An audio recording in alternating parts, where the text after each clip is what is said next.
Well, your dad's back there, but I'm gonna bring you in the shore, okay? I know, just calm down. That's artillery. Holy cow. Dude, that's the biggest road.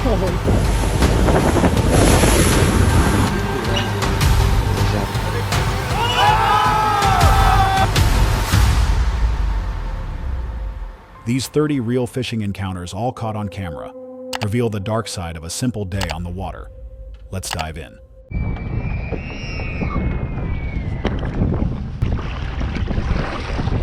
Are you gonna be able to make it in the shore? You need some help? Okay. Can you help me with my dad? Well, your dad's back there, but I'm gonna bring you in the shore, okay? I know, just calm down, just calm down. I get to my dad. Calm down, just hold my hand. My dad. All right, so, nope, you can't pull right now. Just hold on a second. I need to get to my dad. Okay, but I'm gonna bring you over to land, okay? Just calm down, you're on my boat. You don't have to worry about the current taking you out. Just listen to me, what's your name? EJ, okay? So what we're gonna do right now, I have to figure out a way to get you up and out without bringing all the water in, okay? So I think if you can hold on like that, can you do that for me? Can I get you to shore? Yeah. Okay. I really need it. Yep, okay. So, really need it. and then you'll be able to land on the dock, okay? Can you do that for me? Yes. You're strong, right? Yes. Okay, all right. So I just need to be strong for a few more seconds. All right? So I'm gonna try not to hit you. So I'm just gonna back us up. And what's this? Oh, that's my minnow bucket. There's fathead minnows in there, okay? All right, so I'm gonna try to back us up.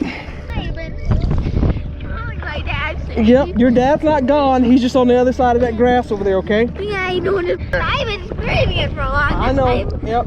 And he was not listening. I know. A boy was struggling in the strong river current, panicked and calling for his father. Nearby, a fisherman noticed the danger and immediately steered his boat toward the child. The boy, cold and frightened, begged to reach his dad, but the fisherman calmly reassured him, promising that he would bring him to safety. The man spoke steadily, telling the boy to stop fighting against the current and simply hold on. He asked his name, learned it was DJ, and explained the plan. He would pull him up carefully without flooding the boat. The fisherman encouraged him, telling him he was strong enough to hold on just a little longer. With quick thinking, he maneuvered the boat closer. The boy pointed out objects on board, and the fisherman even used humor, joking about a bucket of minnows to distract him from his fear. He reminded the boy that his father was not gone, just on the other side of the grass, though the child insisted he had been screaming for a long time without anyone listening. Despite exhaustion and shivering from the cold, the boy held on as instructed. Yeah, you can do it. You've been swimming in the current for so long. Can you pull yourself up? Can you? Or you need some help? I don't know. Up and out of the water with the tide. Yeah, are you still really, really cold? Yeah, I'm colder. Yeah, okay. Can you make it up? Hold on. Good job. You doing good? Yeah. Still cold? Yeah. All right. But I was driving the water. Come on, let's see if somebody's home. I can put a show. Come back and back. Yeah. Hi. Do you have any towels on him? His dad left him stranded out in the middle of the river, and he's and he's saying he's feeling cold. I was just somebody that was fishing, but I want to make sure that he's fine. Then we're gonna call 911. 911? Yeah, we gotta make sure you're doing okay, so you don't have hypothermia or something like that sitting there. The fisherman encouraged him constantly, reminding him he had already fought the current for so long and just needed a little more strength. Finally, with effort, he managed to pull the child aboard. DJ collapsed onto the boat, soaked and trembling, but alive. The fisherman wasted no time. He steered toward shore, heading for a nearby cabin where he hoped someone could provide towels and warmth. Right there. Where was he in the?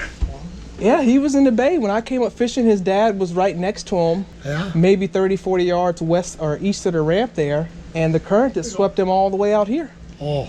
And his dad There's was... actually 2 people drowned here in that same spot last year. Well, it was just one of those things where I thought his dad was coming because his dad has the sailboat right there, and he's still not coming. Still hasn't came in and checked in on him. So Okay, just pull this up over your head now. yeah, we just got to make sure we get you warm and that you're going to be okay. Because we... Soon after, the boy's father arrived, but instead of expressing gratitude, his reaction shocked the fisherman.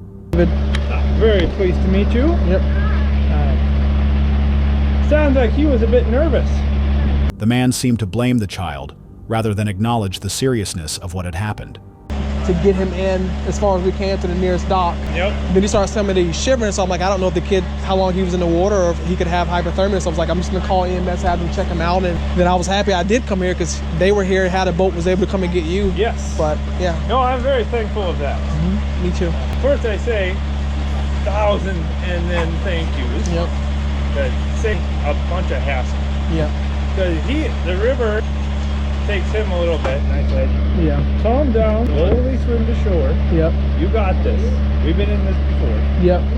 Once again, thank you. And we might be seeing each other again. He explained to the authorities that he didn't know how long the child had been in the water, but the signs of cold were clear. Emergency services responded quickly, and the boy was examined. The fisherman, though frustrated by the father's lack of urgency, was simply relieved that he had been there at the right time. Had he not been fishing nearby, the outcome could have been tragic. In the end, the boy was safe, warmed up, and out of danger. The fisherman expressed his gratitude to the rescue teams and reflected on how fortunate it was that fate had placed him there. For DJ, it was a terrifying experience he would not soon forget, but one that ended with his life saved, thanks to a stranger's quick actions and calm presence. Dude, is that a big round? Is that really? Let this one bump. No. Holy crap, dude. Wow. That's a big round. No, That's freaking artillery. wide. That's artillery. Holy cow. Dude, that's the biggest round. You got one. Yeah, and this thing's live too. Leave it there. Don't Go. let anyone go on the bridge. Holy crap. Anything interesting? Yeah, we got a bomb. We got the magnets off. While magnet fishing, a group suddenly pulled something massive from the water. At first, they thought it was just scrap metal, but quickly realized it was actually a huge artillery shell. The object was still intact and far too dangerous to simply push back into the river. Instead, they made the risky decision to haul it up onto a nearby bridge, making sure nobody got too close. Recognizing the danger, they immediately contacted authorities. All right, guys, so right now we are getting ready to call bomb squad. It's basically an anti-material artillery round. So the cops have just arrived. So we got bomb squad right there. All right, the bomb squad's backing up right now. There they are with their x-ray machine. All right. You guys have a curfew for magnet fishing from 2 p.m. No, just kidding. You guys get the x-ray needed after 5? Well, it's the different densities in the metals is what we're trying to get through. So They're taking off with it right now. It's inside their... Police soon arrived, followed by a bomb squad team who carefully set up equipment to examine the find. Using an X-ray device, they scanned the shell to determine its condition. The process revealed different densities within the casing, confirming just how hazardous it really was. Once the inspection was complete, the team safely secured the shell inside their vehicle and transported it for disposal. What started as an ordinary day of magnet fishing had turned into a tense and dangerous recovery, one that could have ended very differently without quick thinking and professional response. Reunion Island has become increasingly known as one of the world's most dangerous places for shark incidents. To this day, no one can say for certain how many sharks were involved in the tragic events that scarred the island's surf community. Some experts believe tiger sharks were responsible. Others suggest bull sharks. What is clear is that the ocean, which once symbolized beauty and freedom, became a place of fear. For Matthew Schiller, a man who had devoted his life to teaching surfing and celebrating the sea, it was where he lost his life. His legacy remains not only in the surf school he built and the brand he created, but also in the hearts of surfers everywhere who now think twice before paddling out on Reunion Island. But tragedy did not stop there. In April 2015, the island was shaken once again. This time, the victim was not a veteran of the waves, but a child, a boy with dreams as wide as the horizon. His name was Elio Canestri. At just 13 years old, he was already one of Reunion's most promising young surfers. Brave, talented, and deeply passionate, Elio lived for the sea. Like so many island children, the ocean was his playground, his teacher, and his passion. But it would also become the setting for a loss too painful to imagine. That Sunday morning, Elio left a note for his mother. It was short, written with the confidence only a teenager could have. "Don't worry, Mom, I'm going surfing. If there's no security, I won't go in." He promised to be careful, to avoid unnecessary risks, and to wait for spotters who monitored the waters for sharks. His parents believed him because Elio had always been thoughtful and cautious. He understood the dangers. He was a competitor, yes, but also someone who listened, learned, and respected the rules. Yet passion has a way of pushing boundaries. Elio joined 6 other surfers that morning, even though an official ban on water activities was still in place. The ban had been issued after a series of serious shark attacks in recent years. Still, the waves were perfect, the sun was out, and the temptation proved too strong. They paddled out together, unaware that the ocean was about to change everything. Without warning, the surface broke. A large bull shark, measuring around 2.5 meters, surged upward. In a single devastating moment, Elio was pulled from his board and into the water. His friends could only watch, horrified and helpless. It all happened so quickly that there was no time to react. By the time help arrived, it was already too late. The loss of Elio shook the entire island. He was not just another child from the surf scene. He was a champion in the making, with a bright future ahead. His death marked the 7th fatal shark incident in just 4 years. 9 other surfers had survived close encounters during that same period. Beaches once known for joy and freedom, places like Saint Louis and La Pointe aux Sels, had become linked with fear. His father, Giovanni, spoke through tears. He said that his son had always been careful, always listened to his parents, and always analyzed risks thoughtfully. But in the end, Giovanni explained, Elio was consumed by his passion. It was the sea he loved that took him away. The president of the French Surfing Federation, Jean-Luc Arassis, also struggled to find words. How can you forbid a 13-year-old boy from pursuing the passion he was born into? How do you tell a child who grew up surrounded by waves, with the ocean calling his name, to stay away from the water? On Reunion Island, where surfing had once represented freedom, the question carried a weight that no easy answer could resolve.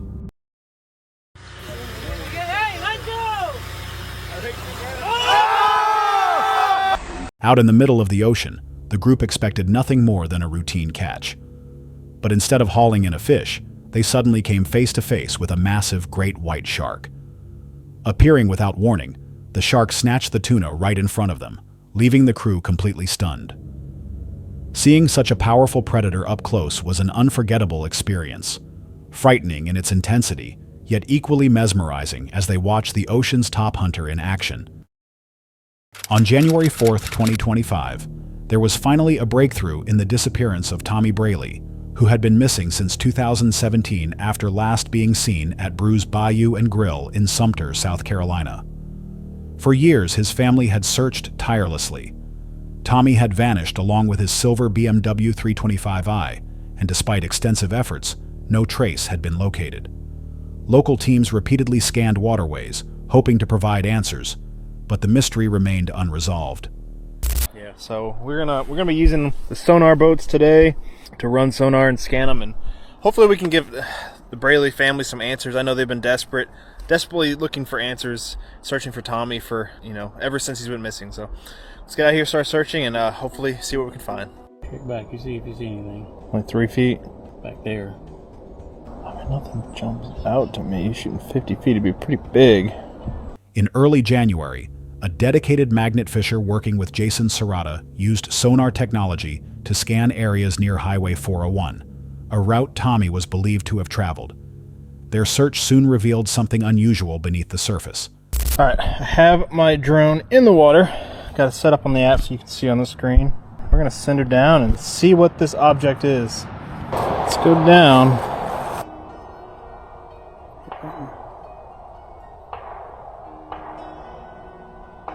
That's a car. I think so, dude. Wait a second. Sure as hell looks like one to me. It looks silver too. Dude. No way. It's gotta be him. A silver car right down. That's a BMW. That's 100% a BMW. I think we found him, man.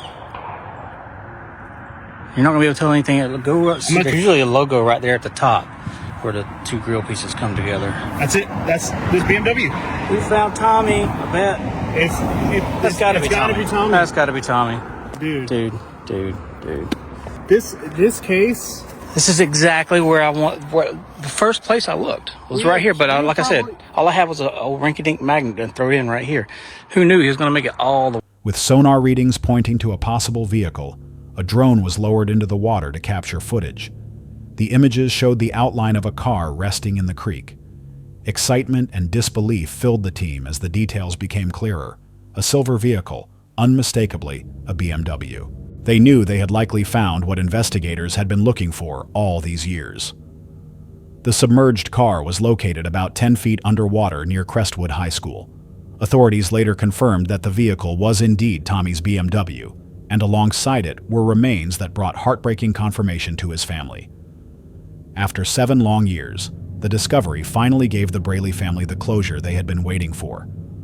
While nothing can undo the pain of their loss, the persistence of search teams and volunteers ensured that Tommy's story did not end in uncertainty.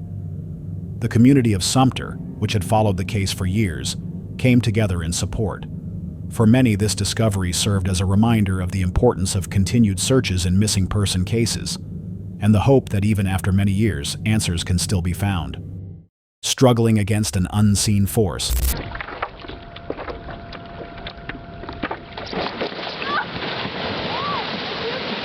a paddleboarder was suddenly knocked into the water, vanishing beneath the splashing waves. For a brief moment, the person nearby panicked, unsure of what could be moving beneath the surface. Fortunately, the cause wasn't dangerous at all. It was simply a gentle manatee that had accidentally bumped into the board. Even so, the unexpected encounter was enough to leave everyone shaken, a reminder of how startling the ocean can be. A lone house was spotted drifting in the middle of the ocean, far from any shore or coastline.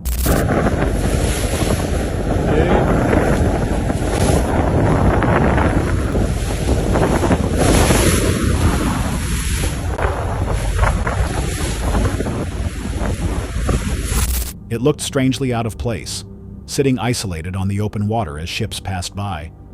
No records ever revealed where the structure came from, and the owner was never identified. The mystery remains. How could a house end up here, and who might it have belonged to? While exploring one of Indiana's well-known haunted spots, a group captured a chilling photograph. The image, taken at Site 3, shows Christopher Bergbauer and 2 friends seated beside a camper. But in the background, a faint transparent figure with long dark hair and a gray long-sleeved shirt appears to be stepping out of the camper's doorway. What unsettled many viewers was that the shape didn't resemble motion blur or a camera glitch. Christopher later admitted the experience left him restless, struggling to sleep that night. So was this an ordinary illusion, or something far harder to explain? While swimming, IBA snapped a picture she planned to share on Instagram, but when she reviewed it later, she noticed something strange. In the water near her friends, an odd figure seemed to appear. Startled, she immediately showed the image to her friends, who were just as unsettled. When others saw the picture, their reactions were mixed. Some suggested it might be an animal like an otter, a fish, or even a Labrador. Others guessed it was simply a rock, or something distorted by the light. Despite all the speculation, no one has been able to say for sure what the figure really was. They decided to take a closer look, and what they saw left them speechless. Mira, empezó en el puente y está en la boya, era la boya. El puente está a mano izquierda. Mira eso, mira eso, mira. Mira eso. Hay algo ahí, mira algo ahí. Míralo. Yo no sé qué carajo es eso, dale para atrás. Si no quieres saber. Dale. From the bridge, voices captured on camera react with shock, pointing towards something near the buoy. Excitedly, they repeat, as a strange form appears to rise from the water. The footage seems to reveal a humanoid figure emerging from the depths, though its true nature remains unclear. Some who watched believe it could be nothing more than an optical illusion caused by light and water movement. Others speculate about something far less ordinary, perhaps a cryptid or an unknown aquatic entity. The question lingers: what exactly was seen that day? In Covington County, Alabama, a group was spending the day by a creek when a photo was taken with an old Nokia phone. At first glance, the picture simply showed friends enjoying their time together.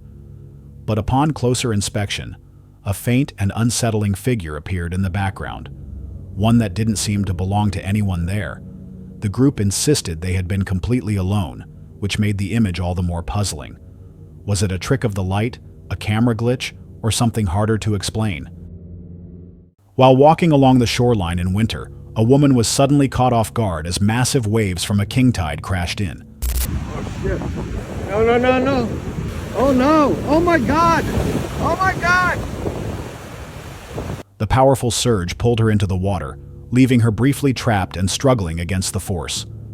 King tides, known for their size and unpredictability, can transform an otherwise calm beach into a dangerous environment within moments, particularly during the colder months. Fortunately, despite the frightening experience, the woman escaped the incident without injury, a reminder of how unpredictable and hazardous the ocean can be. During a fishing trip to Coombe Abbey, a historic location surrounded by vast woodlands, Lawrence captured a photo in the fading light. At first, nothing seemed unusual, and he thought the shapes in the background were simply trees. But when he later revisited the exact spot, he realized that the figure to the right of his wife couldn't have been part of the landscape. What he once dismissed turned into something far more unsettling.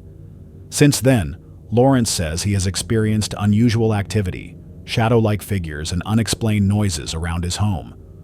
No longer the skeptic he once was, he eventually turned to online communities in hopes of finding answers.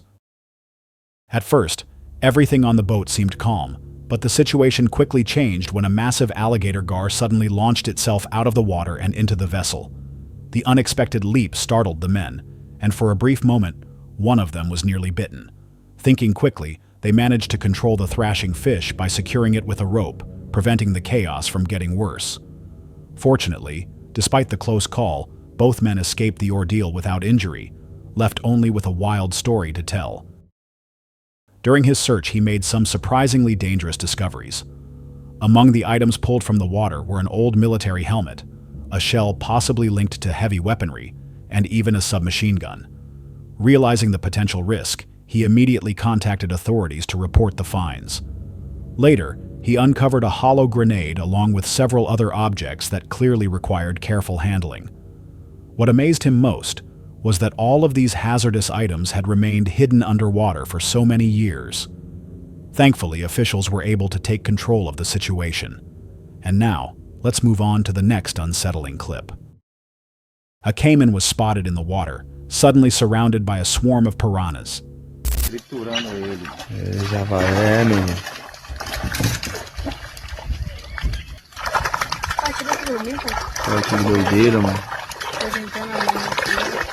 Despite the reptile's thick alligator-like body, the fish showed no hesitation as they closed in.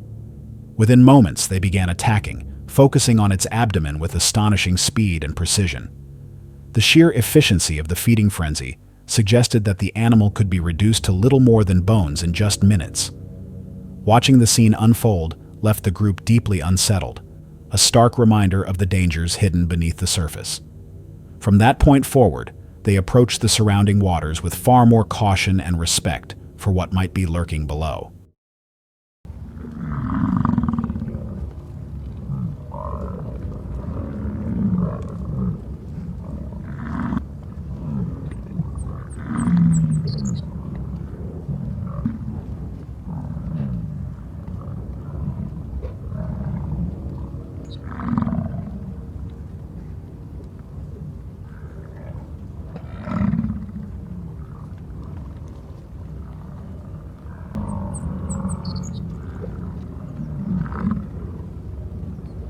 A bison wandered unexpectedly close to a man, but instead of panicking, he stayed calm and carefully backed away. By keeping his distance and moving slowly, the situation ended without harm, and both the man and the animal remained safe.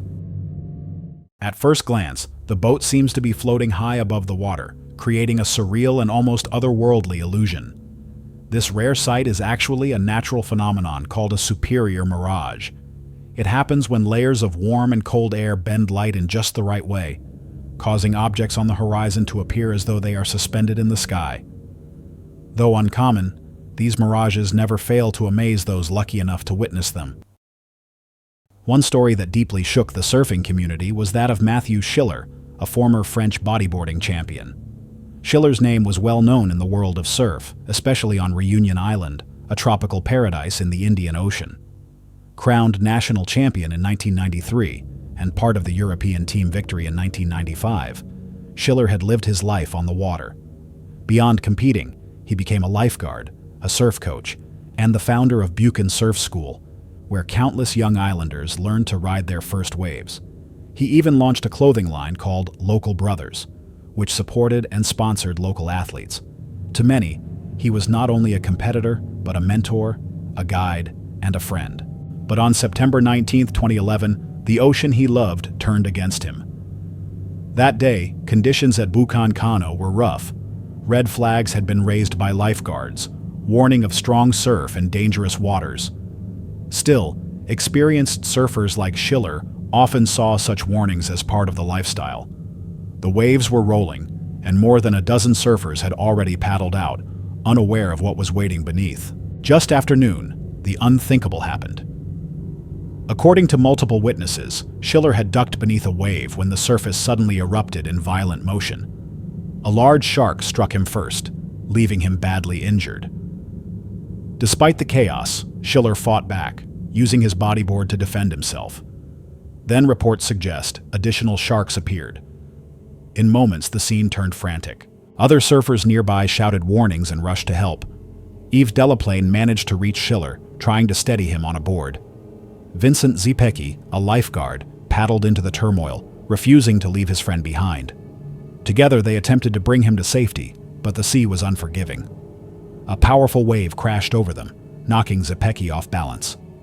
He clung to Schiller as long as he could, but another wave forced them apart. By the time rescue teams arrived, the situation had grown too dangerous. More sharks had been drawn in, and the water was no longer safe for recovery. Despite desperate efforts, Schiller could not be saved, and his body was never recovered. Those who were there described the moment in heartbreaking detail. One recalled seeing Schiller raise an arm and cry out before the water clouded around him. Another said the shark appeared to circle first, calm and calculated, before striking with startling speed. The impact on Reunion Island was immediate and long-lasting. Schiller's death was the fourth shark attack on the island in 2011 alone. Surfing licenses dropped dramatically in the years that followed, from around 1,600 in 2011 to only 400 by 2015. Parents pulled their children from lessons, tourists hesitated to swim, and the island's once vibrant surf culture was shaken. Debates raged about shark populations, conservation, and the balance between protecting marine life and keeping surfers safe. To this day, no one knows exactly how many sharks were involved in Schiller's attack. Some believe they were tiger sharks, others bull sharks. What remains certain is that on that day, the ocean revealed a darker, more dangerous side, one that claimed the life of a man who had dedicated everything to its beauty. Matthew Schiller's legacy, however, endures.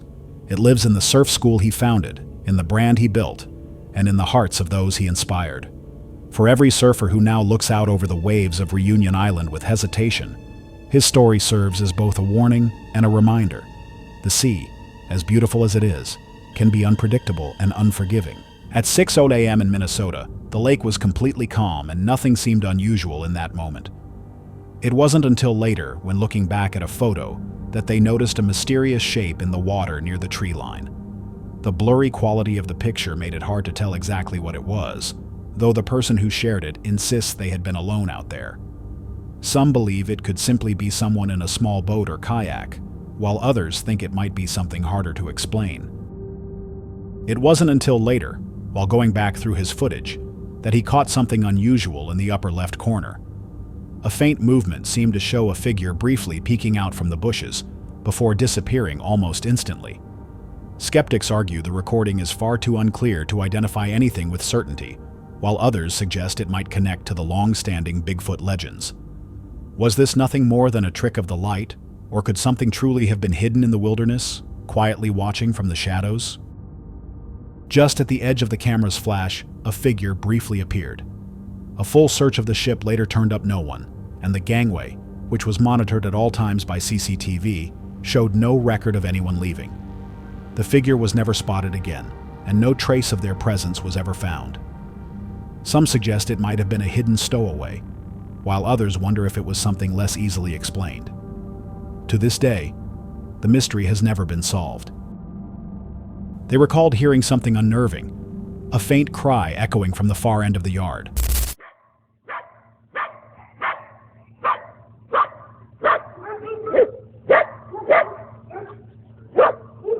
Moments later, they spotted a pale figure silently moving through the night.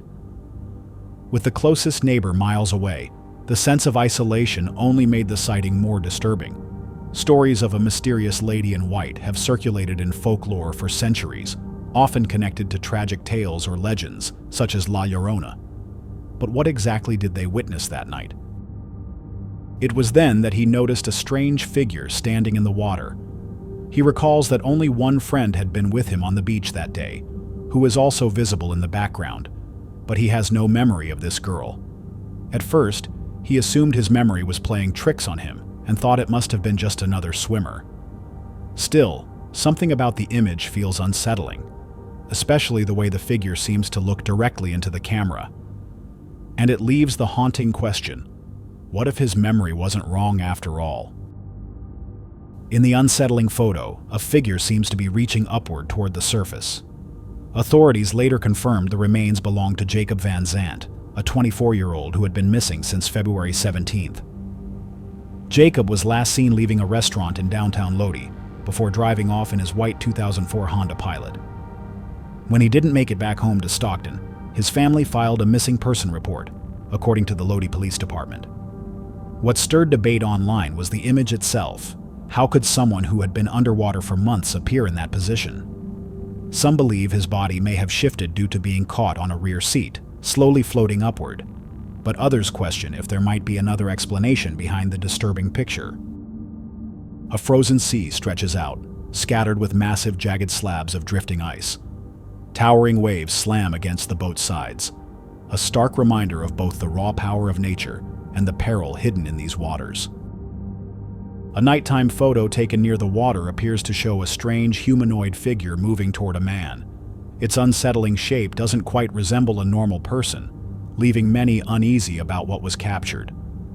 With little information surrounding the picture, the mystery deepens and viewers are left to wonder who, or what, the figure could have been, and whether anything happened after the moment the image was taken.